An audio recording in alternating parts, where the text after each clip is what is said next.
Einführung. Das folgende kurze Buch erörtert, wie wichtig es ist, den eigenen Glaubensanspruch durch Taten zu untermauern. Diese Erörterung basiert auf Kapitel 2 Al-Baqarah, Verse 130 bis 134 des Heiligen Koran.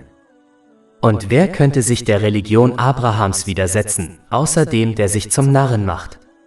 Und wir hatten ihn in dieser Welt erwählt, und im Jenseits wird er wahrlich zu den Rechtschaffenen gehören. Als sein Herr zu ihm sagte, unterwerfe dich, sagte er, ich habe mich dem Herrn der Welten ergeben. Und Abraham belehrte seine Söhne und Jakob, O meine Söhne, Allah hat euch diese Religion erwählt, sterbt also nicht, außer während ihr Muslime seid. Oder wart ihr Zeugen, als der Tod Jakob nahe kam, als er zu seinen Söhnen sagte, was werdet ihr nach mir anbeten? Sie sagten, wir werden euren Gott anbeten und den Gott eurer Väter Abraham, Ismail und Esak, einen einzigen Gott. Und wir sind ihm ergeben. Das war ein Volk, das gestorben ist. Es wird bekommen, was es verdient hat, und euch wird bekommen, was ihr verdient habt. Und ihr werdet nicht gefragt werden, was sie zu tun pflegten. Die Umsetzung der besprochenen Lektionen wird einem Muslim dabei helfen, positive Eigenschaften anzunehmen. Die Annahme positiver Eigenschaften führt zu innerem und körperlichem Frieden. Glaube, Worte und Taten. Kapitel 2 Al-Baqarah, Verse 130 bis 134. Und wer könnte sich der Religion Abrahams widersetzen, außer dem, der sich zum Narren macht? Und wir hatten ihn in dieser Welt erwählt, und im Jenseits wird er wahrlich zu den Rechtschaffenen gehören. Als sein Herr zu ihm sagte, unterwerfe dich, sagte er, ich habe mich dem Herrn der Welten ergeben. Und Abraham belehrte seine Söhne und Jakob, O meine Söhne, Allah hat euch diese Religion erwählt, sterbt also nicht, außer während ihr Muslime seid. Oder wart ihr Zeugen, als der Tod Jakob nahe kam, als er zu seinen Söhnen sagte, was werdet ihr nach mir anbeten? Sie sagten, wir werden euren Gott anbeten und den Gott eurer Väter Abraham, Ismail und Esak, einen einzigen Gott. Und wir sind ihm ergeben. Das war ein Volk, das gestorben ist. Es wird bekommen, was es verdient hat, und euch wird bekommen, was ihr verdient habt. Und ihr werdet nicht gefragt werden, was sie zu tun pflegten. Allah, der Erhabene, kritisiert die Haltung der Nichtmuslime von Mekka und der Leute des Buches, die beide behaupteten, die Fahnenträger des Erbes des heiligen Propheten Ibrahim, Friede sei mit ihm, zu sein, obwohl sie beide seinem Weg widersprachen und sich dadurch selbst zum Narren machten. Kapitel 2 Al-Baqarah, Vers 130. Und wer könnte der Religion Abrahams abgeneigt sein, außer jemand, der sich lächerlich macht? Sie widersprachen seinem Weg, da dieser darin bestand, Allah, dem Erhabenen, aufrichtig zu gehorchen, indem man die Segnungen, die ihm gewährt wurden, auf eine Weise nutzte, die ihm gefiel. Die Leute des Buches und die Nichtmuslime von Mekka widersprachen seinem Weg, da er ihre weltlichen Wünsche in Frage stellte, da sie die Segnungen, die ihnen gewährt wurden, auf eine Weise nutzen wollten, die ihnen gefiel. Kapitel 2 Al-Baqarah, Vers 130. Und wer könnte der Religion Abrahams abgeneigt sein, außer jemand, der sich lächerlich macht? Allgemein gesprochen kann sich ein Muslim selbst täuschen, indem er eine Haltung einnimmt, die dem Weg des heiligen Propheten Ibrahim, Friede und Segen seien auf ihm, widerspricht, während er glaubt, er werde in beiden Welten Erfolg haben. Beispielsweise kann man auf dem Ungehorsam gegenüber Allah, dem Erhabenen, beharren, während man glaubt, jemand anderes werde einen am Tag des jüngsten Gerichts retten. Obwohl die Fürsprache des heiligen Propheten Muhammad, Friede und Segen seien auf ihm, eine Tatsache ist und in vielen islamischen Lehren diskutiert wird, wie zum Beispiel im Hadith in Sunan ibn Majah Nummer 4308, werden dennoch einige Muslime in die Hölle kommen. Da ein Moment in der Hölle unerträglich ist, muss man diese Haltung vermeiden, da man damit nur die Fürsprache des heiligen Propheten Muhammad, Friede und Segen seien auf ihm, verspottet. Ein Muslim kann sich selbst täuschen, indem er auf dem Ungehorsam gegenüber Allah, dem Erhabenen, beharrt, während man glaubt, er habe Hoffnung auf die Gnade Allahs des Erhabenen. Wahre Hoffnung auf die Gnade Allahs des Erhabenen, wie sie der heilige Prophet Ibrahim, Friede sei mit ihm, gezeigt hat, beinhaltet, auf dem aufrichtigen Gehorsam gegenüber Allah, dem Erhabenen, zu beharren und dann auf die Vergebung durch Allah, den Erhabenen, zu hoffen. Ungehorsam ist immer mit Wunschdenken verbunden und hat im Islam keinen Wert. Dieser Unterschied zwischen Wunschdenken und Hoffnung auf Allah, den Erhabenen, wurde in einem Hadith erörtert, der in Jami et-Tirmidhi Nummer 2459 zu finden ist. Viele täuschen sich selbst und glauben, dass Seelenfrieden und Erfolg in dieser Welt darin liegen, weltlichen Wünschen nachzugehen. Da Allah, der Erhabene, allein die spirituellen Herzen der Menschen kontrolliert, die Wohnstätte des Seelenfriedens, entscheidet er allein, wer Seelenfrieden erlangt. Er hat klargestellt, dass nur derjenige ihn erlangen wird, der ihm aufrichtig gehorcht, indem er die ihm gewährten Segnungen auf eine Weise nutzt, die ihm gefällt, wie es in den göttlichen Lehren dargelegt ist. Kapitel 16 An-Nahl, Vers 97. Wer Gutes tut, sei es Mann oder Frau, während er gläubig ist, dem werden wir gewiss ein gutes Leben verhelfen, und wir werden ihnen gewiss ihren Lohn im Jenseits entsprechend dem Besten geben, was sie zu tun pflegten. Wer hingegen die ihm gewährten Segnungen missbraucht, wird nichts als Stress, Elend und Schwierigkeiten davontragen, selbst wenn ihm die ganze Welt gehört und er Momente voller Spaß und Unterhaltung hat. Kapitel 9 Et-Tawba, Vers 82. So lasst sie ein wenig lachen und dann viel weinen als Entschädigung für das, was sie verdient haben. Kapitel 20 Taha, Verse 124 bis 126. Und wer sich von meiner Erinnerung abwendet, dem wird ein bedrückendes Leben bevorstehen, und wir werden ihn am Tag der Auferstehung blind wieder auferstehen lassen. Er wird sagen, mein Herr, warum hast du mich blind wieder auferstehen lassen, wo ich doch sehend war? Er wird sagen, so kamen unsere Zeichen zu euch und ihr vergaßt sie, und so werdet auch ihr heute vergessen sein. Andere täuschen sich selbst, indem sie glauben, sie würden am Tag des jüngsten Gerichts Frieden mit Allah, dem Erhabenen, schließen. Allah, der Erhabene, hat klargemacht, dass der Gehorsam gegenüber ihm nur dann jemandem nützt, wenn er in dieser Welt geschieht.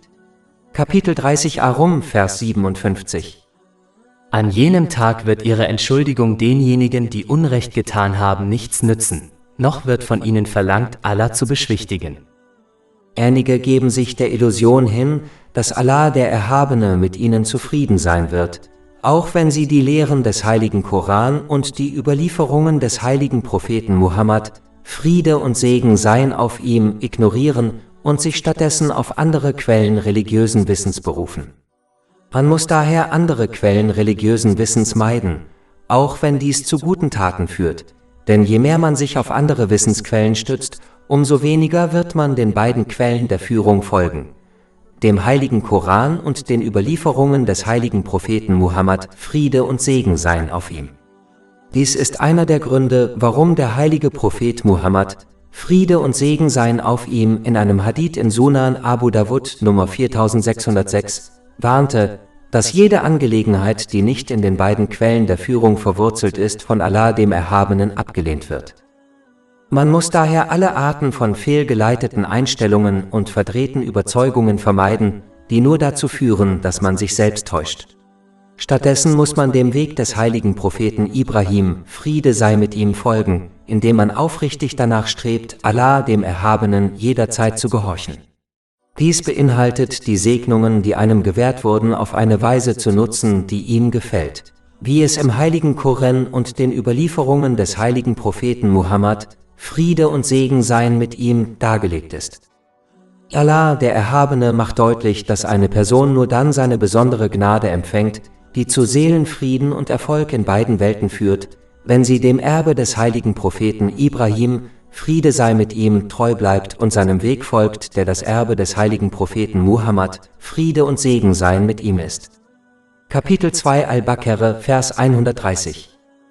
Und wir hatten ihn in dieser Welt erwählt, und im Jenseits wird er wahrlich zu den Rechtschaffenen gehören. Diese Aussage genügt, um klarzustellen, dass das Einzige, was einen Menschen anderen überlegen macht, sein aufrichtiger Gehorsam gegenüber Allah, dem Erhabenen, ist. Dies beinhaltet, die Segnungen, die einem gewährt wurden, auf eine Weise zu nutzen, die ihm gefällt, wie es im heiligen Koran und den Überlieferungen des heiligen Propheten Muhammad, Friede und Segen seien auf ihm, dargelegt ist. Alle anderen Maßstäbe wie Geschlecht, Rasse, Abstammung und sozialer Status haben in den Augen Allahs, des Erhabenen, bei der Bestimmung des Rangs einer Person keine Bedeutung. Kapitel 49 Al-Hujurat, Vers 13. In der Tat ist der Edelste unter euch in den Augen Allahs der Rechtschaffenste unter euch. Dies war ein weiterer Kritikpunkt sowohl an den Leuten des Buches, als auch an den Nichtmuslimen von Mekka, die glaubten, ihre Abstammung würde ausreichen, um ihnen Erlösung zu garantieren. Kapitel 2 Al-Baqarah, Vers 130. Und wir hatten ihn in dieser Welt erwählt, und im Jenseits wird er wahrlich zu den Rechtschaffenen gehören.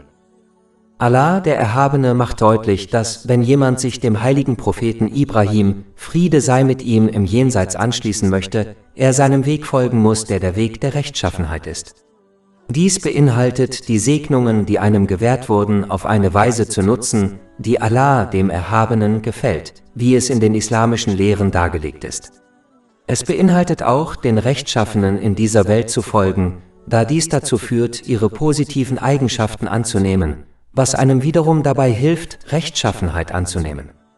Derjenige, der die Handlungen einer Gruppe von Menschen annimmt, wird als einer von ihnen angesehen. Dies wurde in einem Hadith in Sunan Abu Dawud, Nummer 4031, empfohlen. Aber derjenige, der sich schlechte Gefährten aneignet, wird zweifellos ihre Eigenschaften annehmen und wird daher als einer von ihnen angesehen. Kapitel 43 als Zugruf, Vers 67. An jenem Tag werden enge Freunde einander Feinde sein, mit Ausnahme der Rechtschaffenen. Ein Muslim darf sich nicht von der Tatsache täuschen lassen, dass der heilige Prophet Muhammad, Friede und Segen seien auf ihm, in einem Hadith in Sahih Bukhari Nummer 3688 darauf hingewiesen hat, dass eine Person im Jenseits mit denen sein wird, die sie liebt. Es ist offensichtlich, dass wahre Liebe durch Taten und nicht durch Worte ausgedrückt wird, was praktisch bedeutet, den frommen Vorgängern zu folgen. Andernfalls würde eine verbale Liebeserklärung ausreichen, dass die anderen Nationen, die an ihre heiligen Propheten, Friede sei auf ihnen, glauben und behaupten, sie zu lieben, im Jenseits mit ihnen enden werden. Dies ist offensichtlich nicht der Fall, da sie es versäumt haben, in die Fußstapfen ihrer heiligen Propheten, Friede sei auf ihnen, zu treten, obwohl sie verbal behaupten, sie zu lieben. Allah, der Erhabene, macht dann deutlich, dass er den heiligen Propheten Ibrahim, Friede sei mit ihm, aufgrund seiner völligen Unterwerfung und Gehorsamkeit gegenüber Allah, dem Erhabenen, erwählt hat. Kapitel 2 Al-Baqarah, Vers 131. Als sein Herr zu ihm sagte, unterwerfe dich, sagte er, ich habe mich im Islam dem Herrn der Welten unterworfen. Dies ist eine weitere Kritik an den Leuten des Buches und den Nichtmuslimen von Mekka und eine Warnung an die Muslime, dass Allah, der Erhabene, den Menschen seine Gnade nicht aufgrund weltlicher Faktoren wie der Abstammung gewährt. Seine Gnade erlangt man nur, wenn man sich praktisch seinem Gehorsam unterwirft. Dies beinhaltet, die Segnungen, die einem gewährt wurden, auf eine Weise zu nutzen, die ihm gefällt, wie es im heiligen Koran und den Traditionen des heiligen Propheten Muhammad, Friede und Segen seien auf ihm, dargelegt ist. Ein Muslim muss verstehen, dass er sich diesen Dingen praktisch unterwirft, wenn er das Befolgen und Befolgen von sozialen Medien, der Gesellschaft, der Mode, der Kultur oder seinen eigenen Wünschen über den Gehorsam gegenüber Allah, dem Erhabenen, stellt, selbst wenn er seine Unterwerfung gegenüber Allah, dem Erhabenen, verbal erklärt. So verhielten sich die Leute des Buches und die Nichtmuslime von Mekka, und sie widersprachen eindeutig dem Erbe des heiligen Propheten Ibrahim, Friede sei mit ihm. Es ist wichtig zu verstehen, dass der Mensch so geschaffen wurde, dass er sich etwas oder jemandem unterwerfen muss. Ob diese Unterwerfung nun den eigenen Wünschen, anderen Menschen, sozialen Medien, der Mode, der Kultur oder einem Gott gilt. Wenn es also jemandem nicht gelingt, sich Allah, dem Erhabenen, durch seine Absichten, Worte und Taten zu unterwerfen, wird er sich unweigerlich etwas anderem unterwerfen. Aus diesem Grund erklärte der heilige Prophet Ibrahim, Friede sei mit ihm, nachdrücklich, dass er sich Allah, dem Erhabenen, dem Herrn der Welten, unterworfen habe. Es ist wichtig zu beachten, dass die Unterwerfung unter Allah, den Erhabenen, keine Vollkommenheit beinhaltet. Sie beinhaltet aufrichtiges Bemühen, ihm zu gehorchen, indem man die Segnungen, die einem gewährt wurden, auf eine Weise nutzt, die ihm gefällt, wie es im heiligen Koran und den Überlieferungen des heiligen Propheten Muhammad, Friede und Segen seien auf ihm, dargelegt ist, und aufrichtige Reue zeigt, indem man sein Verhalten und seine Haltung gegenüber Allah, dem Erhabenen, und den Menschen korrigiert, wann immer diese eine Sünde begehen. Aufrichtige Reue beinhaltet, sich schuldig zu fühlen, Allah, den Erhabenen, und jeden, dem Unrecht zugefügt wurde, um Vergebung zu bitten, solange dies nicht zu weiteren Problemen führt. Man muss aufrichtig versprechen, dieselbe oder ähnliche Sünde nicht erneut zu begehen und alle Rechte wiedergutzumachen, die gegenüber Allah, dem Erhabenen, und den Menschen verletzt wurden, solange dies nicht zu weiteren Problemen führt. Kapitel 2 Al-Baqarah, Vers 131. Als sein Herr zu ihm sagte, unterwerfe dich, sagte er, ich habe mich im Islam dem Herrn der Welten unterworfen. Der Herr der Welten wurde vielleicht erwähnt, um die Tatsache hervorzuheben, dass Allah, der Erhabene, dafür sorgt, dass jemand Seelenfrieden und Erfolg in beiden Welten erlangt, wenn er sich ihm unterwirft, da er allein das gesamte Universum kontrolliert. Kapitel 16 An-Nahl, Vers 97. Wer Gutes tut, sei es Mann oder Frau, während er gläubig ist, dem werden wir gewiss ein gutes Leben verhelfen, und wir werden ihnen gewiss ihren Lohn im Jenseits entsprechend dem Besten geben, was sie zu tun pflegten. Wer sich jedoch jemand anderem als Allah, dem Erhabenen, unterwirft und dadurch die ihm gewährten Segnungen missbraucht, wird in beiden Welten nichts außer Stress, Angst und Ärger finden, selbst wenn ihm die ganze Welt gehört, denn der Herr der Welten kontrolliert das gesamte Universum einschließlich seines spirituellen Herzens, der Wohnstätte des Seelenfriedens. Kapitel 20 Taha, Verse 124 bis 126. Und wer sich von meiner Erinnerung abwendet, dem wird ein bedrückendes Leben bevorstehen, und wir werden ihn am Tag der Auferstehung blind wieder auferstehen lassen. Er wird sagen, mein Herr, warum hast du mich blind wieder auferstehen lassen, wo ich doch sehend war? Er wird sagen, so kamen unsere Zeichen zu euch und ihr vergaßt sie, und so werdet auch ihr heute vergessen sein. Allah, der Erhabene, hebt dann die Tatsache hervor, dass die Unterwerfung unter Allah, den Erhabenen, das Erbe war, das der heilige Prophet Ibrahim, Friede sei mit ihm, an seine Kinder weitergab, und im Gegenzug taten seine Nachkommen, einschließlich seines Enkelsohns, des heiligen Propheten Jakob, Friede sei mit ihm, dasselbe. Kapitel 2 Al-Baqarah, Verse 131 bis 132. Als sein Herr zu ihm sagte, unterwerfe dich, sagte er, ich habe mich dem Islam unterworfen. Zum Herrn der Welten. Und Abraham wies seine Söhne an, dasselbe zu tun, und Jakob tat es auch, indem er sagte, O meine Söhne, wahrlich, Allah hat diese Religion für euch erwählt, also sterbt nicht, außer während ihr Muslime seid. Der heilige Prophet Jakob, Friede sei mit ihm, wurde ausdrücklich erwähnt, da er der Vorfahre der Leute des Buches war, die auch als die Kinder Israels bekannt waren. Also die Kinder des heiligen Propheten Jakob, Friede sei mit ihm. Dies war ein weiterer Vorwurf an die Leute des Buches und die Nichtmuslime von Mekka, weil sie sich dem Erbe ihrer Vorfahren eklatant widersetzten, dem Erbe der aufrichtigen Gehorsamkeit gegenüber Allah, dem Erhabenen. Diese Opposition erreichte ihren Höhepunkt, als sie beide den heiligen Propheten Muhammad, Friede und Segen seien mit ihm, ablehnten, obwohl beide Gruppen die Wahrhaftigkeit des Islam anerkannten. Die Nichtmuslime von Mekka verbrachten 40 Jahre mit dem heiligen Propheten Muhammad, Friede und Segen seien auf ihm, bevor dieser sein Prophetentum verkündete, und wussten daher, dass er kein Lügner war. Kapitel 10 Yunus, Vers 16. Denn ich war schon ein Leben lang unter euch. Wollt ihr denn nicht vernünftig denken? Und da sie die arabische Sprache beherrschten, erkannten sie klar, dass der heilige Koran nicht die Worte eines erschaffenen Wesens waren. Da der Islam jedoch ihren Wünschen widersprach, lehnten viele Nichtmuslime Mekkas den Islam ab und widersetzten sich damit dem Erbe ihres Vorfahren, des heiligen Propheten Ibrahim, Friede sei mit ihm, der aufrichtigen Gehorsamkeit gegenüber Allah, dem Erhabenen.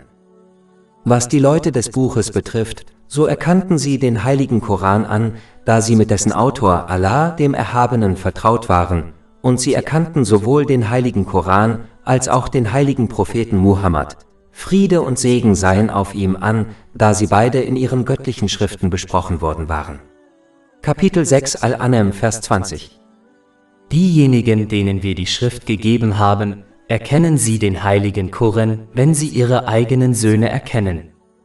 Und Kapitel 2 Al-Baqarah, Vers 146. Diejenigen, denen wir die Schrift gaben, kennen ihn, den Propheten Muhammad. Friede sei mit ihm wie ihre eigenen Söhne. Doch da der Islam ihren Wünschen widersprach, lehnten die meisten Menschen des Buches den Islam ab und widersetzten sich damit dem Erbe ihres Vorfahren, des heiligen Propheten Ibrahim, Friede sei mit ihm, der aufrichtigen Gehorsam gegenüber Allah, dem Erhabenen, vertrat. Kapitel 2 Al-Baqarah, Vers 132. Und Abraham wies seine Söhne an, dasselbe zu tun, und Jakob tat es ebenfalls. O meine Söhne, Allah hat euch tatsächlich diesen Glauben erwählt, sterbt also nicht, außer während ihr Muslime seid. Muslime müssen die nächste Generation ermutigen, Allah, dem Erhabenen, aufrichtig zu gehorchen, indem sie mit gutem Beispiel vorangehen, so wie es der heilige Prophet Ibrahim, Friede sei mit ihm, tat. Mit gutem Beispiel voranzugehen bedeutet, die Lehren des Islam zu lernen und danach zu handeln, damit andere seine Wahrhaftigkeit durch ihre Taten und Worte erkennen. Dann müssen Muslime Zeit darauf verwenden, der nächsten Generation den heiligen Koran und die Traditionen des heiligen Propheten Muhammad, Friede und Segen seien mit ihm, zu lehren, damit sie die Wahrhaftigkeit des Islam durch Beweise verstehen, statt durch blinde Nachahmung. Dadurch wird sichergestellt, dass sie ihr ganzes Leben lang den Lehren des Islam treu bleiben. Es ist traurig zu beobachten, wie die meisten muslimischen Eltern äußerst eifrig darauf bedacht sind, der nächsten Generation weltliches Wissen beizubringen, das zu weltlichem Erfolg führt, doch sie vernachlässigen ihre religiöse Erziehung und überlassen sie stattdessen anderen, obwohl es ihre Pflicht ist, ihren Kindern die Grundlagen des Islam direkt beizubringen. Auch wenn es lobenswert ist, die nächste Generation zu ermutigen, weltliches Wissen zu erlangen, dürfen Eltern dennoch die Vermittlung religiösen Wissens nicht vernachlässigen. Es reicht einfach nicht aus, Kinder in die Moschee zu schicken, damit sie lernen, den heiligen Koran zu rezitieren, ohne ihn zu verstehen. Teenager muss den Islam aufgrund von Beweisen annehmen, nicht durch blinde Nachahmung, sonst wird er sich mit der Zeit nur vom Islam entfernen, da er den Islam als Teil der Kultur betrachtet, der mit der Zeit verworfen werden kann. Wenn jemand den Islam aufgrund von Beweisen annimmt, wird er verstehen, dass der Islam eine Lebensweise ist, die in jeder Situation angewendet werden muss und die man anwenden muss, wenn man jeden Segen nutzt, der einem gewährt wurde. Kapitel 2 Al-Baqarah, Vers 132. Und Abraham wies seine Söhne an, dasselbe zu tun, und Jakob tat es ebenfalls. O meine Söhne, Allah hat euch tatsächlich diese Religion erwählt. Allah, der Erhabene, hat den Islam als Religion für die Menschheit gewählt, da er am besten zu ihrer Natur passt und zu Seelenfrieden und Erfolg in beiden Welten führt. Da Allah, der Erhabene, die Menschheit erschaffen hat, weiß nur er, welcher Verhaltenskodex zu ihrer Natur und ihren Fähigkeiten passt. Wenn man diesen göttlichen Verhaltenskodex aufgibt und stattdessen einem von Menschen geschaffenen Verhaltenskodex folgt, wird dies immer nur zu einem unausgeglichenen geistigen und körperlichen Zustand führen, da dieser nicht perfekt auf die Natur des Menschen abgestimmt ist. Egal wie viele Fortschritte die Menschen in Bezug auf ihr Wissen über den geistigen und körperlichen Zustand des Menschen machen, sie werden nie in der Lage sein, alles Mögliche herauszufinden, um den perfekten Verhaltenskodex zu schaffen, der zu einem ausgeglichenen geistigen und körperlichen Zustand führt. Es ist eine unbestreitbare Tatsache, dass derjenige, dessen geistiger und körperlicher Zustand unausgeglichen ist, nie Seelenfrieden erlangen wird. Man muss daher die Lehren des Islam um des eigenen Wohls willen annehmen und danach handeln, genauso wie ein kluger Patient den Rat seines Arztes annimmt und befolgt, weil er weiß, dass dies das Beste für sein geistiges und körperliches Wohlbefinden ist, trotz der Tatsache, dass ihm bittere Medikamente und ein strenger Diätplan verschrieben werden. Kapitel 2 Al-Baqarah, Vers 132. Und Abraham wies seine Söhne an, dasselbe zu tun, und Jakob tat es ebenfalls. O meine Söhne, Allah hat euch tatsächlich diesen Glauben erwählt, sterbt also nicht, außer während ihr Muslime seid. Dieser Vers macht deutlich, dass ein Muslim heute zu sein nicht garantiert, dass man morgen als Muslim stirbt. Denn der Glaube ist wie eine Pflanze, die durch Gehorsam genährt werden muss. So wie eine Pflanze stirbt, wenn sie keine Nahrung wie etwa Wasser bekommt, so kann auch der Glaube eines Muslims sterben, wenn er ihn nicht durch Gehorsam nährt. Daher muss man sicherstellen, dass man seinen Glauben stärkt, indem man die islamischen Lehren lernt und danach handelt, damit man als Muslim stirbt. Dies wird durch einen Hadith in Sahih Muslim Nummer 7232 weiter untermauert.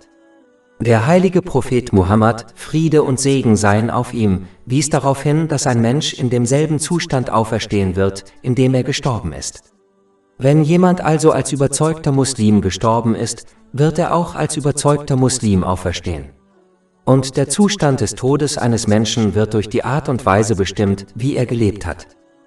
Kapitel 2 Al-Baqarah, Vers 132. Und Abraham wies seine Söhne an, dasselbe zu tun, und Jakob tat es ebenfalls. O meine Söhne, Allah hat euch tatsächlich diesen Glauben erwählt, sterbt also nicht, außer während ihr Muslime seid. Dies unterstreicht auch die Tatsache, dass jeder Mensch Allah, dem Erhabenen, aufrichtig gehorchen muss, da die Abstammung oder Verbindung zu einer frommen Person diesen nicht retten wird, wenn er Allah, dem Erhabenen, selbst nicht gehorcht. Allah, der Erhabene, betont außerdem, wie wichtig es ist, ihm aufrichtig zu gehorchen, und wie die früheren heiligen Propheten, Friede sei mit ihnen, wie der Vorfahre der Leute des Buches, der heilige Prophet Jakob, Friede sei mit ihm, an dieser Haltung festhielten und die nächste Generation stets ermutigten, dasselbe zu tun. Der aufrichtige Gehorsam gegenüber Allah, dem Erhabenen, der beinhaltet, die Segnungen, die einem gewährt wurden, auf eine Weise zu nutzen, die ihm gefällt. Wie es in den islamischen Lehren dargelegt ist, war ihnen so wichtig, dass sie sogar in ihren letzten Augenblicken auf dieser Erde darüber sprachen. Kapitel 2 Al-Baqarah, Vers 133. Oder wart ihr Zeugen, als der Tod Jakob nahte, als er zu seinen Söhnen sagte, was werdet ihr nach mir anbeten? Der heilige Prophet Muhammad, Friede und Segen seien auf ihm, betonte in seinen letzten Augenblicken die Gehorsamkeit gegenüber Allah, dem Erhabenen, als er die Menschen dazu aufforderte, die obligatorischen Gebete zu verrichten, da diese die zentrale Säule des Glaubens eines Menschen sind. Dies wurde in einem Hadith in Sunan ibn Majah Nummer 2698 erörtert. Dies war ein weiterer Kritikpunkt an den Leuten des Buches, die behaupteten, in die Fußstapfen ihres Vorfahren, des heiligen Propheten Jakob, Friede sei mit ihm, zu treten, es jedoch versäumten, seiner Haltung zu folgen, Allah, dem Erhabenen, aufrichtig zu gehorchen und andere dazu aufzufordern, bis zu seinem letzten Atemzug dasselbe zu tun. Kapitel 2 Al-Baqarah, Vers 133. Oder wart ihr Zeugen, als der Tod Jakob nahte, als er zu seinen Söhnen sagte, was werdet ihr nach mir anbeten? Der heilige Prophet Jakob, Friede sei mit ihm, fragte seine Kinder nicht, wen sie nach ihm anbeten würden, sondern was sie nach ihm anbeten würden. Er erinnerte seine Kinder daran, dass man leicht leblose Dinge anbeten kann, wie soziale Medien, Mode, Kultur und die eigenen Wünsche, genauso wie man ein Lebewesen anbeten kann. Kapitel 25 Al-Furqan, Vers 43. Hast du den gesehen, der seine eigenen Wünsche zu seinem Gott macht? Man muss daher sicherstellen, dass die Anbetung und der Gehorsam gegenüber Allah, dem Erhabenen, über alles andere gestellt werden. Dadurch wird sichergestellt, dass man die Segnungen, die einem gewährt wurden, auf eine Weise nutzt, die ihm gefällt, wie es im heiligen Koran und den Überlieferungen des heiligen Propheten Muhammad, Friede und Segen seien auf ihm, dargelegt ist. Dies wiederum führt zu Seelenfrieden und Erfolg in beiden Welten. Kapitel 16 An-Nahl, Vers 97. Wer Gutes tut, sei es Mann oder Frau, während er gläubig ist, dem werden wir gewiss ein gutes Leben verhelfen, und wir werden ihnen gewiss ihren Lohn im Jenseits entsprechend dem Besten geben, was sie zu tun pflegten. Wer hingegen Gehorsam und Befolgen anderer Dinge priorisiert, wird die ihm gewährten Segnungen missbrauchen. Dies wiederum wird zu Stress, Schwierigkeiten und Elend in beiden Welten führen, selbst wenn er Momente voller Spaß und Unterhaltung erlebt. Kapitel 9 Et-Tafba, Vers 82. So lasst sie ein wenig lachen und dann viel weinen als Entschädigung für das, was sie verdient haben. Und Kapitel 20 Taha, Verse 124 bis 126. Und wer sich von meiner Erinnerung abwendet, dem wird ein bedrückendes Leben bevorstehen, und wir werden ihn am Tag der Auferstehung blind wieder auferstehen lassen. Er wird sagen, mein Herr, warum hast du mich blind wieder auferstehen lassen, wo ich doch sehend war? Er wird sagen, so kamen unsere Zeichen zu euch und ihr vergaßt sie, und so werdet auch ihr heute vergessen sein. Allah, der Erhabene, hebt dann die Aufrichtigkeit der Kinder des heiligen Propheten Jakob, Friede sei mit ihm, hervor, die der Unaufrichtigkeit ihrer Nachkommen, der Leute des Buches, völlig entgegengesetzt ist. Kapitel 2 Al-Baqarah, Vers 133. Oder wart ihr Zeugen, als Jakob dem Tod nahe kam, als er zu seinen Söhnen sagte: Was werdet ihr nach mir anbeten? Sie sagten: Wir werden deinen Gott anbeten und den Gott deiner Väter, Abraham, Ismael und Esak, einen einzigen Gott. Und wir sind ihm ergeben. Die Tatsache, dass sie ihren Großonkel, den heiligen Propheten Ismael, erwähnten, bevor sie ihren Großvater, den heiligen Propheten Ischak, Friede sei mit ihnen, erwähnten, weist darauf hin, dass die Kinder des heiligen Propheten Jakob, Friede sei mit ihm, im Gegensatz zu den Leuten des Buches keine Eifersucht auf den heiligen Propheten Ismael, Friede sei mit ihm, oder seine Nachkommen, zu denen auch der heilige Prophet Muhammad, Friede und Segen seien mit ihm, gehörte, empfanden. Stattdessen waren sie eine vereinte Familie, die sich Allah, dem Erhabenen, in jedem Aspekt ihres Lebens vollständig unterworfen hatte. Aufgrund von Änderungen in ihren göttlichen Schriften, die von fehlgeleiteten Menschen vorgenommen wurden, gründeten die Leute des Buches ihren gesamten Glauben auf ihre Abstammung. Sie behaupteten, dass es ihre Abstammung war, die ihnen Überlegenheit über den Rest der Menschheit verlieh, und dies einer der Gründe war, warum sie den heiligen Propheten Muhammad, Friede und Segen seien auf ihm, ablehnten, da er einer anderen Abstammung angehörte. Ihn anzunehmen und ihm zu folgen würde das Fundament zerstören, auf dem ihr Glaube basierte, und es würde ihrem Anspruch auf Überlegenheit direkt widersprechen. Das ist etwas, das sie nicht akzeptieren konnten. Ihre gesamte Haltung widersprach daher völlig dem Weg ihrer Vorfahren, des heiligen Propheten Ibrahim und seiner Familie, Friede sei mit ihnen. Kapitel 2 Al-Baqarah, Vers 133. Oder wart ihr Zeugen, als Jakob dem Tod nahe kam, als er zu seinen Söhnen sagte: Was werdet ihr nach mir anbeten? Sie sagten: Wir werden deinen Gott anbeten und den Gott deiner Väter, Abraham, Ismael und Esak, einen einzigen Gott. Und wir sind ihm ergeben. Generell zeigt dieser Vorfall auch, wie wichtig es ist, dass Muslime sich mehr um die religiöse Erziehung und den Glauben ihrer Kinder als um weltliche Dinge kümmern. Leider ist bei den meisten Muslimen heute das Gegenteil der Fall. Sie kümmern sich mehr um die Zukunft ihrer Kinder als um weltliche Dinge.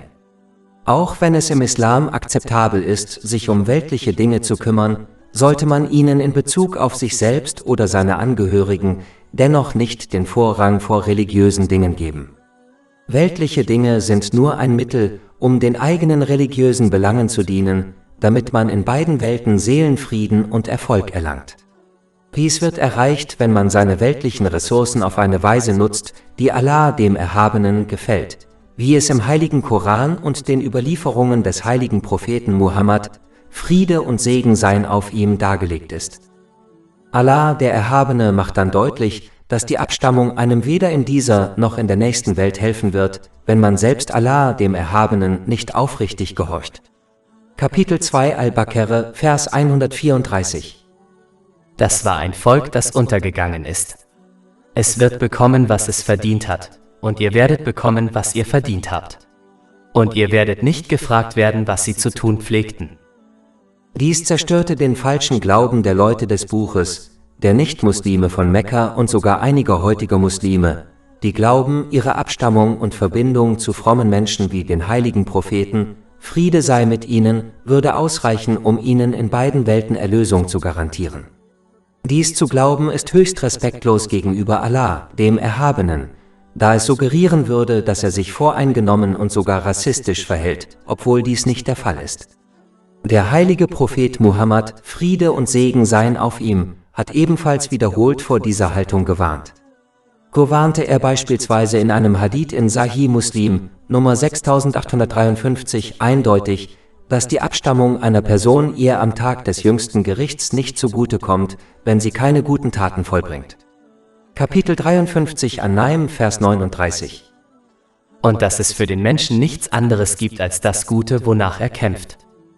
Und Kapitel 31 Luqman, Vers 33. O ihr Menschen, fürchtet euren Herrn und fürchtet den Tag, an dem kein Vater seinem Sohn helfen kann und kein Sohn seinem Vater irgendetwas nützen kann. Ein Muslim muss daher praktisch in die Fußstapfen seiner frommen Vorfahren treten, um sich ihnen im Jenseits anzuschließen. Dies beinhaltet, die Segnungen, die ihnen gewährt wurden, auf eine Weise zu nutzen, die Allah, dem Erhabenen, gefällt, wie es im heiligen Koran und den Überlieferungen des heiligen Propheten Muhammad, Friede und Segen seien auf ihm, dargelegt ist. Aber wenn sie in die Fußstapfen der Ungehorsamen treten, dann könnten sie am Tag des jüngsten Gerichts mit ihnen versammelt werden. Davor wird in einem Hadith gewarnt, der in Sunan Abu Dawud, Nummer 4031 zu finden ist. Kapitel 2 Al-Baqarah, Vers 134. Das war ein Volk, das untergegangen ist. Es wird bekommen, was es verdient hat, und ihr werdet bekommen, was ihr verdient habt. Und ihr werdet nicht gefragt werden, was sie zu tun pflegten. Dieser Vers erinnert die Menschen auch daran, dass sie die Mentalität vermeiden sollten, ihre eigenen Taten mit denen anderer zu vergleichen, um ihre eigene Faulheit oder ihr eigenes schlechtes Verhalten zu rechtfertigen. Dies geschieht oft, wenn man sein eigenes Verhalten ständig mit dem Verhalten anderer vergleicht, die schlechter erscheinen als man selbst. Ein Muslim, der beispielsweise nicht betet, vergleicht sich mit einem Mörder und rechtfertigt damit seinen eigenen Mangel an Gehorsam gegenüber Allah, dem Erhabenen. Wie am Ende von Vers 134 angedeutet, mag diese Einstellung einem dummen Menschen in dieser Welt zwar ein besseres Gefühl geben, aber sie wird ihm im Jenseits nicht helfen, da ein Mensch weder nach dem Verhalten anderer gefragt, noch mit dem Verhalten anderer verglichen wird. Der einzige Maßstab, an dem jeder Mensch gemessen wird, ist der aufrichtige Gehorsam gegenüber Allah, dem Erhabenen.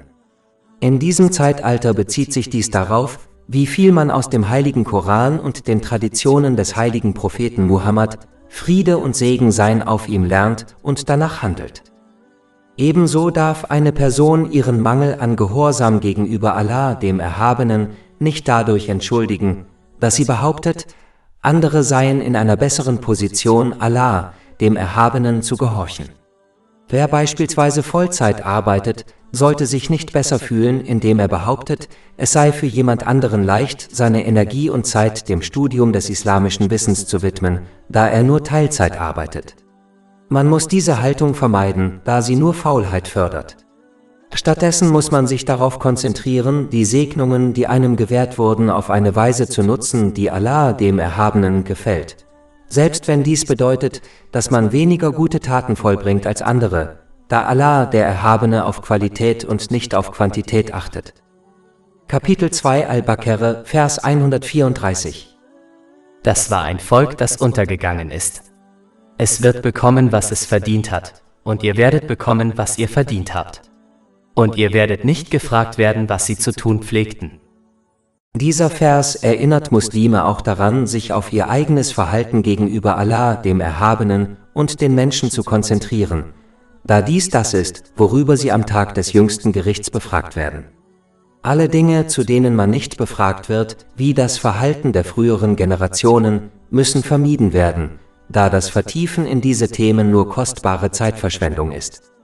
Dies ist einer der Gründe, warum der heilige Prophet Muhammad, Friede und Segen seien auf ihm, in einem Hadith in Jami at-Tirmidhi, Nummer 2317 darauf hinwies, dass ein Muslim seinen Glauben nicht perfekt machen wird, bis er die Dinge vermeidet, die ihn nichts angehen.